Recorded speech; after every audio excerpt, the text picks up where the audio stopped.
What's up, guys? I'm sure you guys have all seen the behind the scenes of the WNO. We just recently put that vlog out. So today I'm going to be breaking down a lot of the matches that our teammates participated in. So the first one we're going to start out with is going to be J-Rod versus Tian. This is actually B Team's only loss of the night. In the beginning, J-Rod looked amazing, came out and you know, put Tian down in like the first 15-20 seconds with a beautiful blast double. Then he was looking really good on top. He was able to get to a body lock and pass and actually secure mount on Tian. So in the beginning, J-Rod was completely dominating.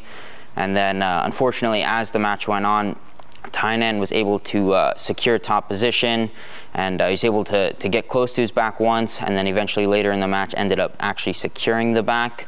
Some things that I think that J-Rod needs to work on is, and this is something that Dimez is going over a lot during the CJI camp, is passing without getting entangled. Obviously you need to be good at both, but I think J-Rod's problem is that he gets entangled too much when he's passing, so it kind of slows him down. You know, J-Rod's whole game is to tire people out through, you know, explosive side-to-side movement and wrestling, things like that. So when he gets tied up and he gets slowed down, it really works against him.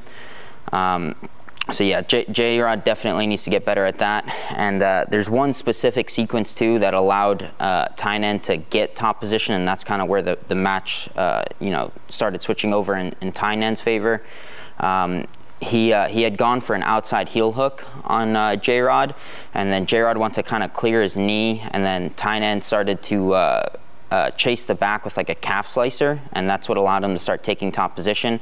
I think that if J-Rod got better at either wedging back takes or even just stuffing the legs and sitting back on them, kind of like how you defend like a low single where you get your knee free and you sit back on them, you can do the same thing out of leg entanglements. So once you clear that knee, you should be sitting his weight back and trying to insert a tight waist. So that'll help eliminate back exposure, and a lot of the times it leads to either a pass or even taking Tian's back. So those are some of the main things that I think that J-Rod really needs to work on. So overall, it was a great match. Jay dominated in the first half and then started losing in the second half. He needs to get better at not getting entangled when he's passing, and he needs to get better at countering these leg locks instead of just freeing his knee and getting away. So J-Rod has adcc coming up. He's in the 88 kilogram division, and you know, I think J-Rod can do very well at adcc. I think he has a good style, especially for the 88 guys. You tend to kind of see less leg locks and more wrestling for top position in that division, and I think J-Rod has the perfect style for that. I think he can gas a lot of those guys out. You know, he's not the biggest in the division by any means. He pretty much barely has to cut any weight, if any weight at all. But I think that he'll be able to gas a lot of these guys out and finish a lot of the people in that division. So overall, I'm very hopeful that Jay will perform well at adcc. So now we're going to move over to the prelims. The first person we had up was Ali Wolski against Natalia Santoro. So Ali managed to finish the match via Choi bar. This is something that she's been working a lot on in the gym. I've seen her hit it in competition plenty of times now as well. So she's really developing a good Choi bar system. In the beginning of the match, I was definitely favoring Nat. You know, Nat had, I believe, like maybe 1 or 2 tight heel hook attempts. Ali did a great job of kind of rolling and freeing her knee, and then once Ali went back to bottom position, she was able to snatch up that Choi bar and get a nice arm bar finish. A few things that Ali really needs to work on is number one, she needs to get better in leg entanglements. You know, when she does get submitted in competition, it's generally from leg entanglement, so this is something that she really does need to work on. She needs to get better at hiding her heel and counter leg locking when her legs do get entered. Another thing that I do think she needs to work on is her passing. Okay, in the match with Nat, she managed to gain top position, but wasn't really able to put that much pressure when she was on top. She was still kind of hesitant to fully engage because of the leg entanglements. You know, she just recently almost got heel hooked in the match, so those are 2 main things I think that she needs to work on. And like, it got to the point where when she was in top position, she just conceded to bottom, you know, and I think that, you know, if you're trying to be a professional athlete, you should be very well-rounded, good everywhere. You should be confident that no matter where the match goes, you're better than the person you're going against. And so I do think that it's very important for her to develop, you know, very good passing, both loose outside passing to tire people out, as well as pressure passing and getting chest to chest and forcing half guard and passing that way. We also had Jordan Holy versus Andrew DeGraff. So Jordan Holy looked great. You know, his main game is leg locks, and you know, he was attacking Andrew's legs a lot. I believe he even said that he got a few pops on one of the leg entanglements against Andrew.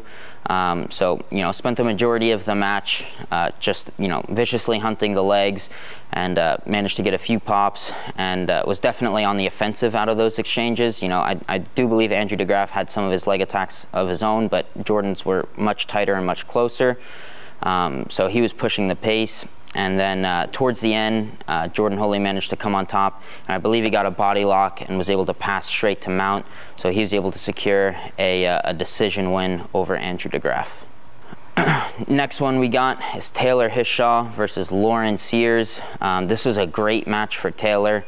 You know, Lauren is known for her closed guard, rubber guard, as well as her leg lock attempts. So Taylor did a great job of, you know, either remaining standing or keeping a knee in the middle when she was passing to prevent Lauren from getting to that closed guard.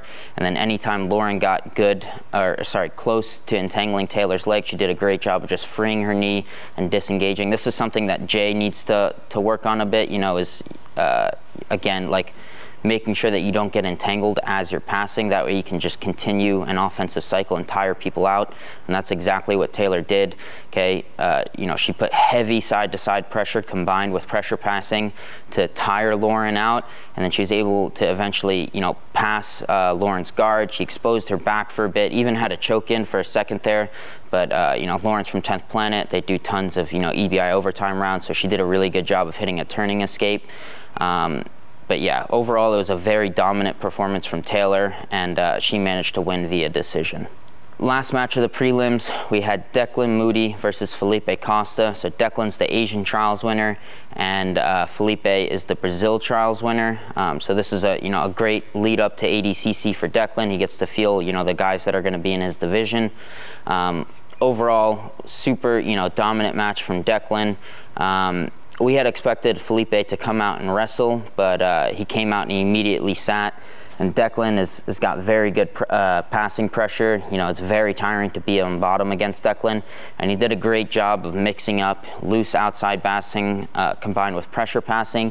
So he did this, and, you know, over the period of the match, he just ended up completely exhausting Felipe. He was able to get multiple passes, you know, mounted him multiple times, took his back. Felipe did have one close armbar attempt, but Declan did a great job of, you know, extracting that elbow and was able to get right back on the attack. And then eventually towards the end of the match, Felipe was just dead tired. Declan took his back again, and then with like a few seconds left, I believe, Declan managed to get an RNC and get the win. Again, this is a great match leading up to ADCC. He gets to experience, you know, what the guys in his division will be like, and overall, I think he's going to kill it. So Declan's looking great, you know, leading up to ADCC.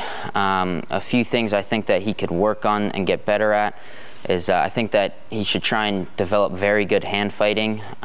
You know, that's so important for ADCC, to be able to tire people out on the feet. And just exhaust them so that when it gets to the ground, it's a lot easier to, you know, get your passing and submissions going.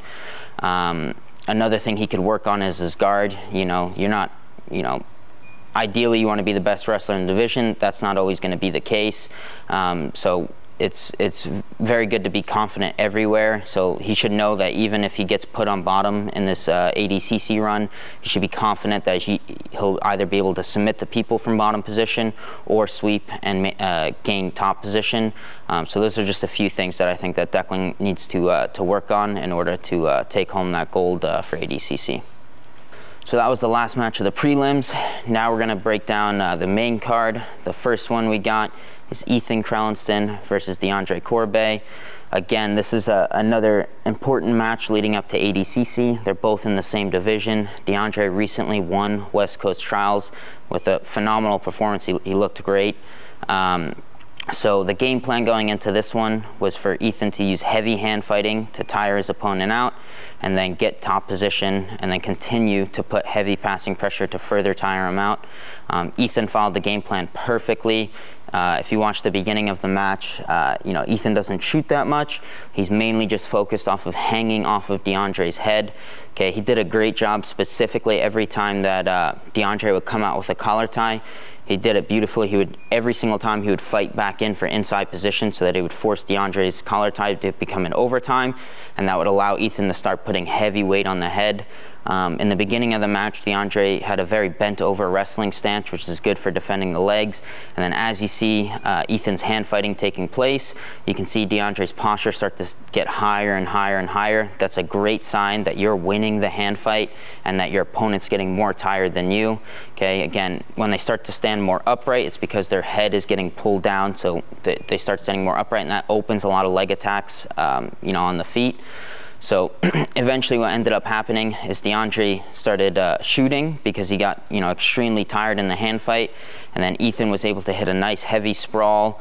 DeAndre tried to peek out, and he kind of took like a far lat grip and stepped over him as he went to peek out. So Ethan was able to secure top position. Then he did a great job of using his float passing and his side-to-side passing to further exhaust DeAndre. And then, by 10 minutes in, 12 minutes in, DeAndre was just completely exhausted, and it was completely dominant on Ethan's end. He was able to pass, maintain mount. He chased the back a few times. Unfortunately, he didn't get the submission. DeAndre did a very good job of hand fighting, and when Ethan would get an arm around the neck, he did a good job of shoulder shrugging and pushing the elbow up. So Ethan wasn't able to get a finish, but overall, a very dominant performance against a very tough opponent. Again, this is super important leading up to ADCC. They're both the same division. Some things that I think that Ethan needs to work on is he's getting very good at hand fighting and tiring people out. Now he needs to start developing offensive shots. He didn't take too many shots in that match. And I do think that that's going to be important. You're not always going to be able to just completely exhaust an opponent with the hand fight. You should always be able to win that hand fight, because if you start losing it, then you're in trouble. You're going to get super tired. So he definitely needs to get better at offensive wrestling and taking these shots. But overall, Ethan's looking super good leading up to ADCC. So the last one we got is Chen versus Dors here, Big Breakfast. So you got the European Trials winner against the North American Trials winner. This was a great match for Joseph, to be honest. He came out, he looked great on the feet. He's been working on that inside trip, since before trials, so I was happy to see him, successfully hit it in competition. So early on in the match, he puts him down. He gets stuck in close guard for a little bit. If there's any criticism of that match, it would be, just to get better at getting out of close guard. I think he was a little worried about getting sat backwards, but the threat of getting sat backwards from close guard is significantly less than getting pulled forward. So I think that he should have just fully committed and stood up to his feet. And even if he gets sat back, it's still fairly easy to maintain top position. You can just pinch your knees and then elevate an ankle, and it's very hard for your opponent to get up. So if there was one criticism of the match, that's what it would be. But once Joseph was able to fully break that closed guard, he was able to go right into his passing system. He's got a great high tripod passing system, and he's able to just exhaust Dorsey with that fairly quickly, actually. And then he managed to fully secure a pass, and then once he passed, it wasn't long before he exposed the back, and then ended up trapping an arm and getting the finish. So overall, looked great. This is a great confidence booster for Joseph leading up to CJI. He just beat the trials winner of ADCC, and he's been on fire. And yeah, I'm hoping that I can fuck him up if I meet him in CJI, though. So guys, that's going to bring an end to the recap of WNO. If you guys want to see the behind the scenes, the warm-ups, everything like that, make sure you check out our vlog. It's live on our YouTube. Make sure you like, subscribe, and make sure you also check out our sub-meta. Make sure you buy our B-Team merch. Okay, this stuff sells out very fast, so make sure you guys get in before it's sold out. And check out my instructionals on BJJ Fanatics. I got a few out there, and if I stop being a lazy piece of shit, I'll put some more out too.